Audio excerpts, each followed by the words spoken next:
देश के पूर्व मुख्य न्यायाधीश जस्टिस बी.आर. गवई ने पहली बार बहुत ही बेबाकी से सियासत में आने के सवाल पर जवाब दिया। न्यूज़ 18 इंडिया से खास बातचीत में जस्टिस गवई ने कहा कि वक्त आने पर वो इस बारे में भी कोई फैसला ले लेंगे। फिलहाल इस वक्त वो अपना रिटायरमेंट एंजॉय कर रहे हैं। और इस इंटरव्यू में जस्टिस गवई ने उस घटना के बारे में भी खुलकर बात की जब एक शख्स ने उनकी कोर्ट में जमकर हंगामा किया था। अब क्योंकि you were talking about नेता, so the question that I want to ask you is because you have also been somebody whose family had been in politics, तो क्या ज्वाइन करने का विचार है? अभी तो कुछ नहीं, अभी तो बस आराम कर रहा हूँ, रिटायरमेंट एंजॉय कर रहा हूँ।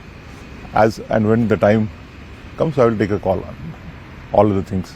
एक इंसिडेंट आपके टेन्योर में हुआ, आप बेंच पर थे and somebody who was not happy with the certain statements that you had made, particularly regarding Sanatana Dharma, he tried to throw a shoe. What went in your mind at that particular point of time? Because आपका जो decision था, somebody like I called up somebody immediately after the incident and like 1 or 2 hours after that particular incident, and they told me that chief साहब ने बोला है कि अब हम कोई एक्शन इस पे नहीं लेना चाहते हैं। क्यों उसको छोड़ दिया और क्या उस टाइम पे आपके दिमाग में चल रहा? Because your demeanour as far as I could see on the bench after that incident happened was very calm, you didn't react to it completely. दिमाग में क्या चल रहा था उस समय?